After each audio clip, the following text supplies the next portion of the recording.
quien, siendo una niña de 6 años, empezó a ser sistemáticamente violada sexualmente por su padre, por José Linares Cerón, pero no solamente por él, porque esta mujer esta noche revela que también su tío la violaba. Esta niña tenía 6 años cuando fue convertida en una esclava sexual, ese es su testimonio, y que se convirtió en objeto de disputas encarnizadas entre ambos hermanos por poseerla sexualmente. Dejó la escuela cuando estaba en segundo de primaria, y cuando tenía 12 años ya estaba embarazada.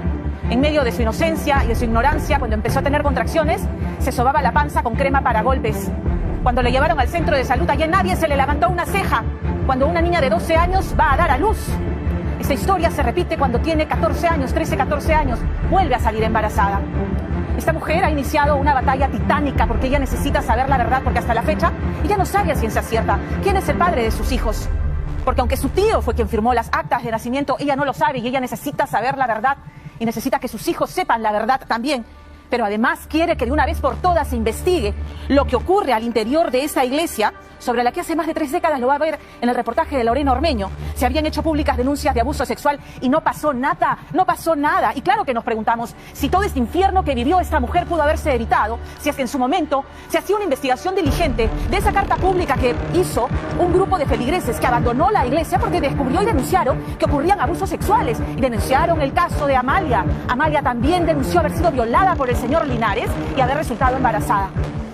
Pero no, pues lo que ocurrió es que el pastor Linares fue empoderándose y convirtiéndose además en una figura política, digamos, con perfil político, cuando se convirtió en el rostro visible de la campaña contra la revocatoria Susana Villarán. Y luego, aliado estratégicamente con estos grupos ultraconservadores, ¿no?, le dieron aún más visibilidad. Mientras tanto, en su llamada iglesia, continuarían ocurriendo, según las denuncias, tropelías que no se investigaron. ¿Quién fiscaliza eso? No hay derecho. Este es un reportaje que no puede dejar de ver. Lorena Ormeño. Me hacían ver pornografía y claro está, yo no sabía qué era eso. Me decían que debo hacerlo así, que eso es normal, y yo preguntaba, ¿pero eso está bien? Me decían que sí. ¿Quién o quiénes abusaron de ti? Me violaron mi papá, mi tío. Su propia sangre la habría llevado al infierno. 2 supuestos hijos de Dios que, dice, desde los 7 años la convirtieron en su concubina mientras invocaban al Altísimo. Uno de ellos, su padre, el autodenominado defensor de la familia, el pastor José Linares Cerón. Hay una gran mayoría de padres que somos padres apasionados. Yo tengo 2 hijos productos de todos esos ultrajes. Durante muchos años ellos me violaron consecutivamente, a la par. 2 hijos inocentes del abuso que ella tuvo a los 13 y 16 años y que no pudo rescatar cuando escapó de ese infierno. Traté 1000 veces de poder sacarlos y no, él les lavó el cerebro. Cuando hablas de tus hijos son tus hijos, pero también podrían ser tus hermanos. Sí, son hijos, hermanos. Es totalmente confuso. Me imagino más para ellos, pero así se dieron las cosas. Nosotros somos víctimas de todos estos sujetos. Esta noche en Día D, la perversión de la fe, nuevos testimonios y la historia completa de los imperdonables pecados del pastor José Linares. Yo ya conté mi verdad, no tengo miedo porque mi verdad me dice mamá y tranquilamente mi hija puede demostrar que es hija de él. Definitivamente es un monstruo que merece todo el peso de la ley. José Linares Cerón, un hombre que ha engañado y ha hecho daño a mucha gente. Es un hombre falso. Vamos a invitar entonces al subsecretario nacional de organización, al pastor doctor José Luis Linares. Para mí es un gusto precioso vuestra presencia. 9 de junio de este año en Tumbes, el pastor José Linares elegía autoridades del Partido Regionalista Nacional, PRIN. Quería recibir la recompensa divina del partido propio tras rondar el poder por años como la voz de la comunidad evangélica, de comulgar con polémicos políticos y levantar banderas extremas desde su movimiento pro vida y pro familia. Somos un partido que se basa a valores. Pero fue su última aparición pública. Una semana después fue expuesto como falso profeta en ATV. Su hija, a la que llamaremos Milagros, denunció que él y su tío la violaron durante 11 años y producto del ultraje nacieron 2 niños que hoy, además de ser sus hijos, o son sus hermanos o sus primos. Un tormento que inició cuando quedó al cuidado de su padre pastor. Él me dijo que nada me iba a faltar, que no me iba a faltar estudio, que me iba a poner en el mejor colegio. ¿Quién era para ti él en ese momento? ¿Cómo lo veías? Era mi ídolo. Yo quería ser como él cuando sea grande. Quería ser empresaria, tener lo que él tiene. Y esto se fue derrumbando. Y se derrumbó, dice, apenas se mudó a la iglesia con sus 6 tíos y abuelos. ¿Cómo era tu vida ahí? Era un tormento. Era la única niña. ¿Dónde dormías? Yo dormía en un camarote. Lo compartía justamente con este tío, el que me violó, Robert Linares Cerón. Robert Linares es el último de los 7 hermanos. Entonces tenía 21 años y Milagros 7. Pero dice ella, los abusos iniciaron con su padre, el pastor José Linares, que la preparó mostrándole pornografía. Me sacaba del colegio, me llevaba a viajes y él me violentaba. Pero no era a la fuerza, Lorena, sino es que me decía, esto está bien, ¿te acuerdas lo que vivimos? Esto está bien, yo te quiero mucho. Cada vez que me violentaba, yo era una niña. Él me compraba dulces, me compraba joyas, me llevaba al cine. Regalos por ser una buena sierva, a la que aisló retirándola del colegio en segundo de primaria.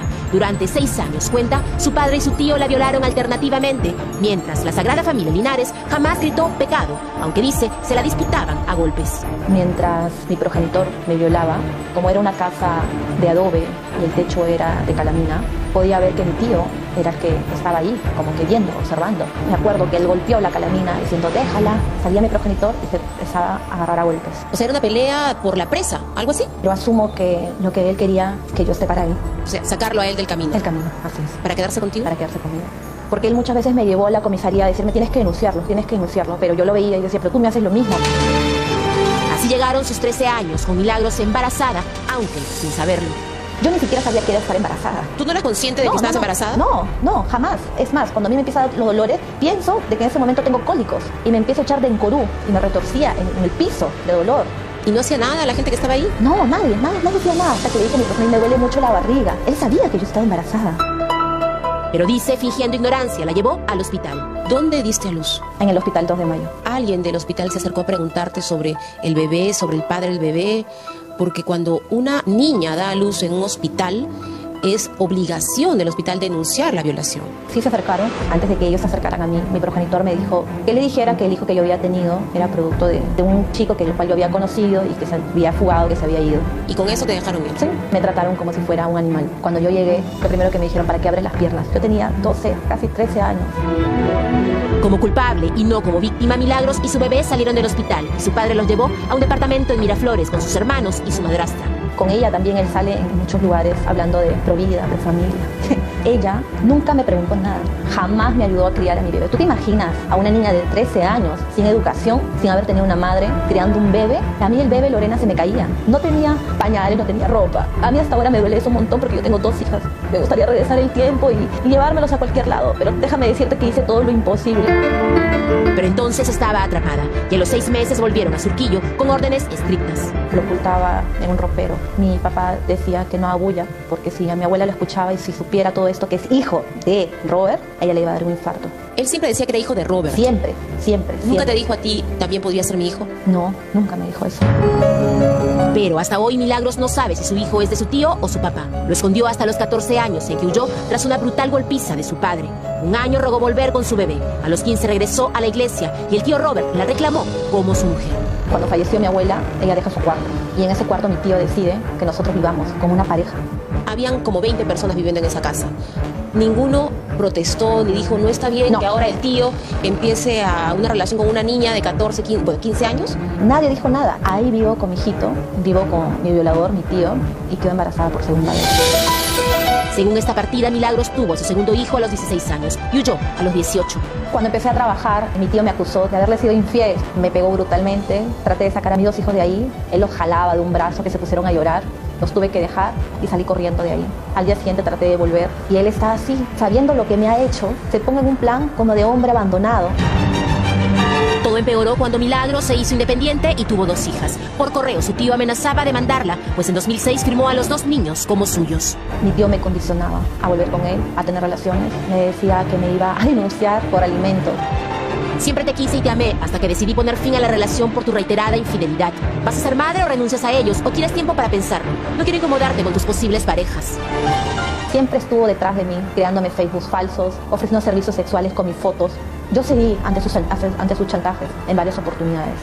¿Para ver a tus hijos? Para ver a mis hijos. Quería saber si a ellos le había pasado lo mismo. Quería tener un contacto con ellos para que pueda yo sacarlos. Que me diga, mamá, quiero salir de acá, mamá, llévame contigo. Y no, él les lavó el cerebro. Les dijo de que yo no era una buena mujer.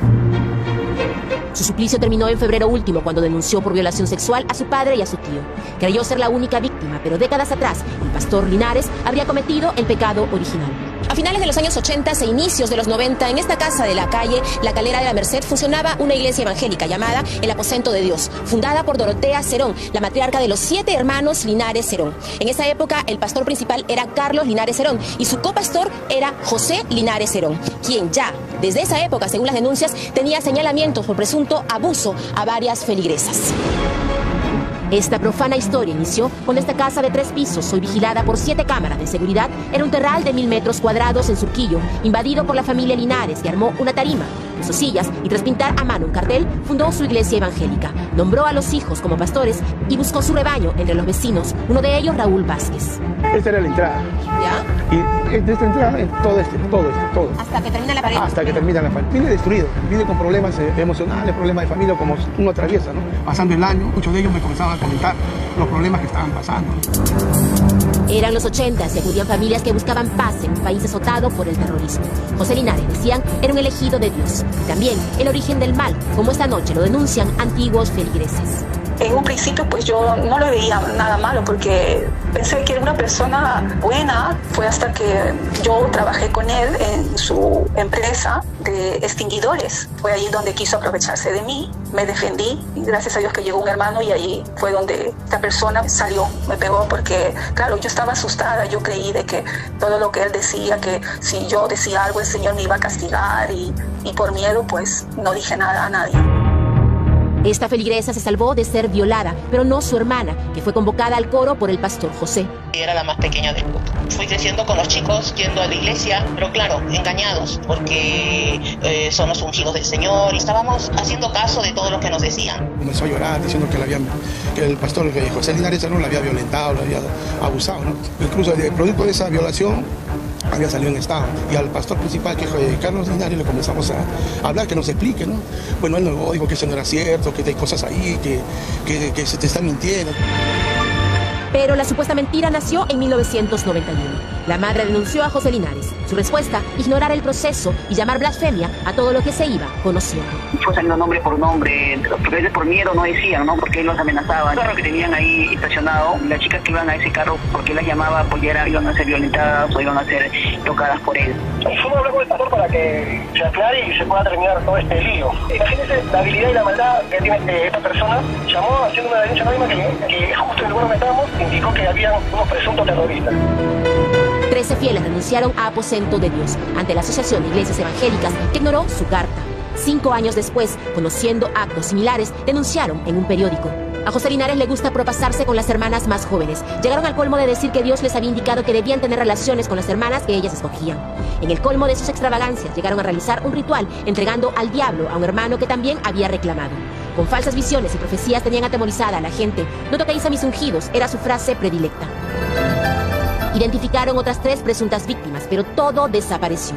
Igual que en 2013, cuando Linares fue expuesto al encabezar la revocatoria de la hoy procesada alcaldesa Susana Villarán. 10 años después, Milagros exige pruebas de ADN. Yo espero que el Ministerio Público de una vez atrapen al culpable para que puedan sacarle las pruebas de ADN. Estoy segura que uno de ellos posiblemente sea mi hermano. Si él no fuera culpable, hubiera salido a declarar. Pero no lo hace, es más, se esconde, como una rata. Pero extrañamente pospusieron la cámara Gesell porque le dijeron Fiscalía no halló la dirección para notificarnos. Curiosamente, nosotros sí la encontramos. ¿Vivieron entonces antes? No. Lo que pasa es que la información que tengo es que esta es la casa de la familia Linares y que aquí funcionó su iglesia Aposento de Dios. Falso testimonio, pues además de los exfieles, al esperar a los denunciantes salió otro de los hermanos Linares. Robert no dio cara y el pastor, cuyo partido político sigue avalando, apareció desafiante en la frontera con Ecuador. Pero hay muchas pistas de ingreso, puentes clandestinos que uno puede ir y luego asilarme a un país que siempre me recibe con mucho amor y cariño. ¿Por qué decides hacer la denuncia ahora? Quiero que me devuelvan a mis hijos. Espero que podamos recibir tratamiento psiquiátrico, psicológico en familia. Yo los amo mucho. Yo sé que no es tarde aún. Si puedo evitar que a mis hermanastros les pase algo, entonces estoy aquí para poner mi denuncia y para que todo el mundo sepa mi historia. Milagros inició los trámites para la tenencia de su hijo adolescente y pidió que verifiquen su bienestar. El Ministerio Público es titular de la acción penal. Tiene que salir esta institución a verificar si hay niños dentro y si están repitiendo la historia de esconder niños productos de violaciones. Entonces, esto no es una afirmación, esto lo tiene que averiguar el Ministerio Público, conjuntamente con el Ministerio de la Mujer, acudir y rescatar a esos niños si es que los hay. Milagros necesitó 10 años de terapia para enfrentar el mal que le causaron usando el nombre de Dios. Uno al que ella no culpa, pues cree Él levantará su espada contra el falso profeta. Me arrancaste mi vida, te la llevaste. Eres un monstruo porque me lo hiciste a mí, a tu propia hija. Vas a pagar todo eso.